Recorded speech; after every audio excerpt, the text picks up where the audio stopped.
Anyway, guys, you come straight off stage, came straight to see me. We did indeed. How was it? Hot. Loved every minute. Loud. Excellent crowd. Brilliant crowd. Yeah, really, really good. Yeah, thoroughly enjoyed it. I'll say because, as we said off camera, I was seeing my friends and you came on just before you guys, and the sound for them was fantastic. So it can't have changed much for you. Must have sounded. Seemed to go down well with the crowd, that's for sure. Yeah. Good or positives? Nice turnout as well. Like really decent amount of people in there. And they stayed, didn't they? Yeah. There was no one sort of Even you could actually you paid attention. It wasn't a blur being on the stage. Remember everything? Yeah, pretty much. Yeah. All positives, no little. I'll try and remember everything I can now. At my age, you forget things so quick. Yeah, all positives. I had a couple of technical issues, but other than that, it's all cool. Good, wonderful. Here for the weekend, or is it just tonight? We're staying tonight. We've got some more interviews to do tomorrow. Hopefully catch up a few bands, but then we've got to go back. Danny's got a band booked in his studio for Saturday, so we've, It's working. Yeah, it's working. So. got Well, Producing. some of us have got to. yeah. Now, obviously, with a producer being in the band, it must make things far easier when sorting albums out. It does have its advantage. Well, the band have been going for a long time. It's been 32 years? 33 years. And there was a different guitarist, and I produced the last album. And when it came to the end of doing the album, Mark, the old guitarist, he loves writing songs and he loves recording songs, but he's not really interested in playing live anymore. So they were looking for another guitarist, and because we got on so well when they're in the studio doing the album, I was like, I'll step in if you need someone. And Was that said a bit tongue-in-cheek as well at the time? I'll step in. And he still can't get off his shoe. well, there was I didn't have any doubts that I wanted to do it, but I'm in 6 bands, so I was like, I'll do it. And then for a split second I was like, have I got... Yeah, fuck it, I've got time to do it. And we're really glad because it's been a really natural... Yeah. We started writing new material for the next album and it's flowing. We have a lot of fun together. We share the same sense of humour, and we do have a lot of laughs. So, I think the thing for Danny is his other bands don't rehearse very often, do you? No, whereas we rehearse weekly, so we have a bit more of a social, don't we? Yeah, the other bands, they're from South America, so we don't rehearse, we just get together at a festival and play and then see later. Well, it seems obviously you are enjoying yourself still after 30, give or take, years.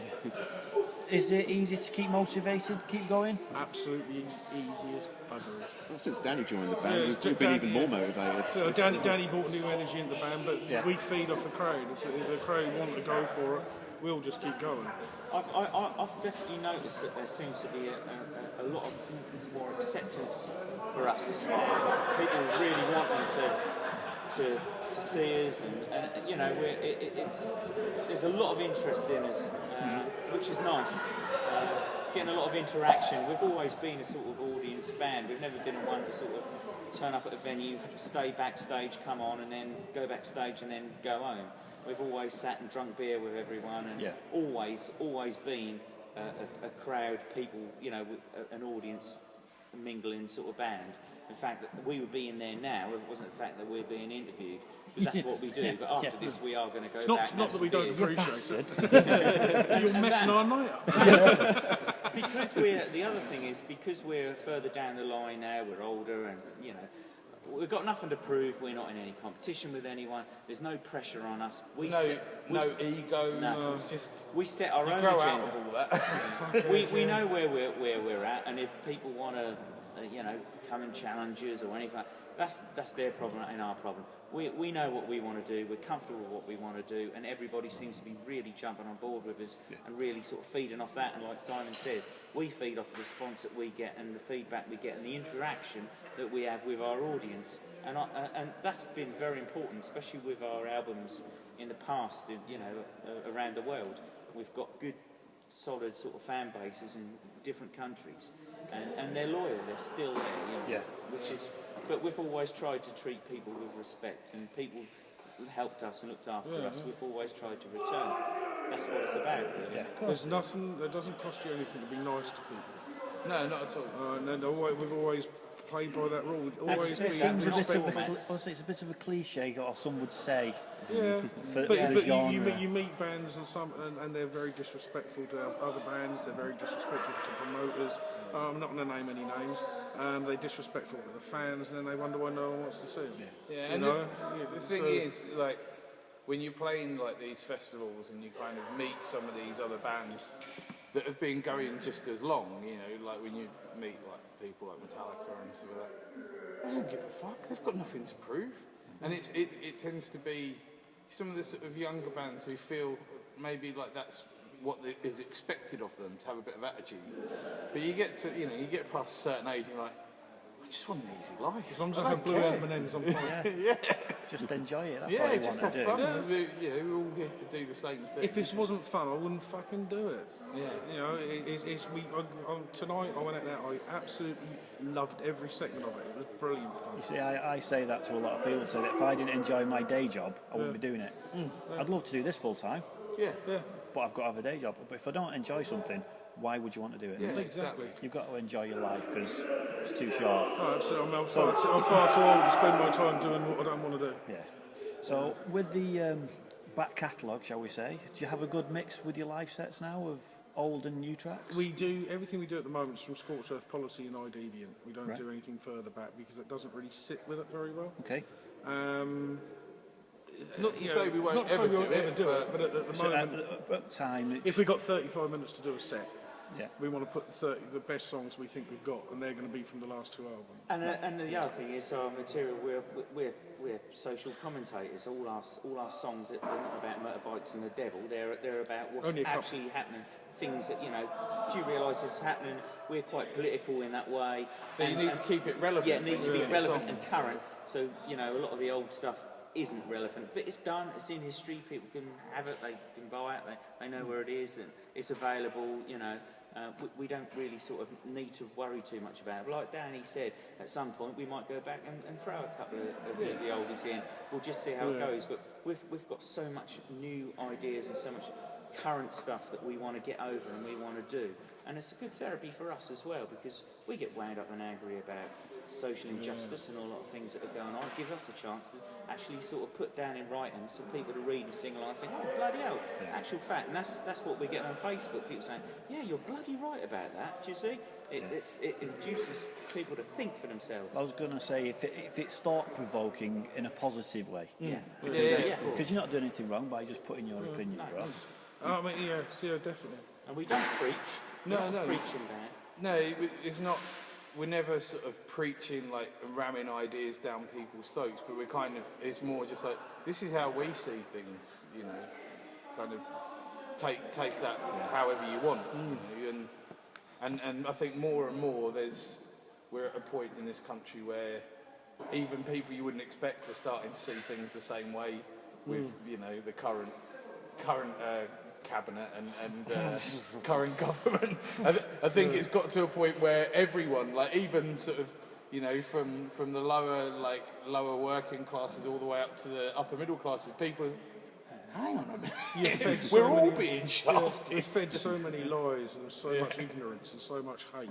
I mean, they deflect the way we feel about things by blaming it on the Polish, blame it on the drug users, blame it on these, blame it on on someone the else, obese, blame it on the smokers. It's never actually the people that are really sucking us dry, so that they find a scapegoat and they use that scapegoat. It's the unemployed at the moment and the benefits cheats. Oh yeah, really.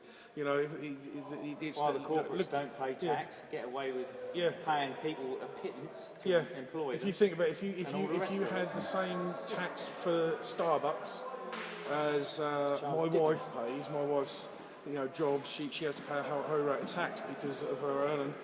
She has to pay 40% of her earnings. All right? Why don't Starbucks have to pay 40% of what they earn? Which would then wipe out the national debt. But no, because they want Starbucks here. Especially when you've got companies that have completely flaunted the fact they haven't paid any tax. No, 0.01%. Yeah. Wankers. But I think like to sort of summarise it, like the things that used to be like, oh, you're a bit of a political punk band or you're a bit of a political metal band, and only a minority see that. I think every day more and more people are like, yeah, hang on, this is bollocks. Do you know what I mean? That might be why we're getting such a good response and people to what we're doing. I think anybody who watched the show tonight would kind of get that, what we're saying is, they hold you, they bind you with all these things, they bind you with their religion, with their television, with, they'll feed you drugs and feed you alcohol and feed you fags, anything just to keep you quiet. Yeah. The minute, the minute you start, the minute there's any kind of political unrest in Britain, there's something else happens, like there'll be a terrorist incident. I'm not suggesting it's been fixed, well I am, but I'm a conspiracy theorist. But something will happen that will take everybody's mind off it. Yeah. Thatcher was about to get voted out. Falklands War happens. Yeah, bit spooky. Yeah, I like a good conspiracy theory myself, and I know where you're coming from on that one. There's just a lot of. There's a really, really great documentary, and I can't remember the name of the guy made it. No, there's one called Weapons of Mass Distraction, and that sort of sums up the whole thing. Like maybe people are starting to get a bit annoyed with things or like upset the status quo, but then it doesn't matter because two members of the royal family will announce they're getting engaged, and that could be 7 pages of every newspaper every day for 6 months, and you kind of forget about what else is going on. Read deeper into the Jimmy Savile stuff. The establishment Read deeper into Ted Heath. everything. You don't need to read more into the Jimmy Savile No, stuff. I've got to be honest, the more I looked into it, I'm going, no There's shit. a lot of stuff going on. There's a lot of people involved in that they will not let you say. I mean, Johnny Rotten in 1978 did an interview, and he said, we all know about Jimmy Savile. He's a dirty fucker, but we're not allowed to tell you that. The BBC won't let us. In 1978. Yeah. But anyway. But anyway, we digress. And there was a UFO crashed in my back garden. Yeah. So we've covered material for the next 2 albums. Has the songwriting process changed over the years for you guys? Or is it similar? Definitely changed. We work as a team when we write. We write stuff now. I mean, I you tend to handle the lyrics, don't you? I handle the lyrics and some of the arrangement, and we all take. We all chip in our own bits, don't we? Yeah, I don't write so many riffs because I'm the bass abuser. Mark I just hit the strings. write most of the riffs and come up with a majority of arrangement ideas, but was always a group effort. But obviously Mark has decided to retire from the band. Danny's come in and he's got his input and he's got his style and the way he does it. I have to say we've all noticed that because obviously he's a professional musician with a lot of big bands, the bar's been raised for us, which has been very interesting. So we feel that our musicianship has got better as well. It's good to push each other, isn't it? Yeah, it is. And I feel that probably every rehearsal you go away feeling a little bit more challenged to tighten that up. Get Well, you've that always right been challenged. and to be pushed, and see what I have to put up with. There's not wrong with a bit of banter, is there? we used to go to school together, so it's known me since I was about 7. Well, on and off, and then you kind of got to know way you when I was too long. 14. At the end of the day, as getting back to the question, Danny's style is obviously different. We want to keep things obviously, annihilated. It's not going to be a massive difference, but we are definitely going to. It's a new era. It's a clean slate. It's going to move on again. It's like Doctor Who. It's going to be another thing, but it will be annihilated. Yeah, see, and like some of the bits I've been writing, I'm trying to like balance a bit of a tightrope at the moment. So that, like, say I've put 2 songs forward. I've got one that is like, this is a bit more traditionally annihilated, and then I've got one that's like, you old bastards better keep up with me. It's a novelty little shit. But again, it's healthy. It takes us further. It takes us on another road. I've got blisters and, on my thumbs it now. keeps I it used to have fresh. blisters. You can't just keep plugging out the same old thing, same old. We might as well just be doing covers if we want to do that. It is about. And that's another reason why we don't times. try and rely on too older stuff. So it's kind of like it's a progression all the time. Yeah. Well, say you keep the energy nice and fresh and keep everything going. So after now, tonight's show, what's next for you guys? We've got a show in London next week at the Intrepid Fox, which is like Bloodstock Club Serpent all day. We're headlining that. Then we've got in April we're headlining Full Thrash Assault in Wakefield, and then we've got other irons in the fire. but you're not at liberty to say. yeah, I think the only other thing we got confirmed and announced is Rock and Metal Circus in September. Yeah. With American Head Charge and Yeah. Breed 77 and stuff. Well, fingers crossed that will be there. Well, I say we'll be there. My baby will be on the verge of being born, so I don't think I'll be there. But I'll have someone taking my place there. But we'll be, and we'll try and catch up then. Well, thank you guys for coming across. Thank you very much for having It's been a pleasure. You're an absolute star. So, thank you. I'm going to let you go and relax. Good luck with the baby. Yeah, good luck with the baby.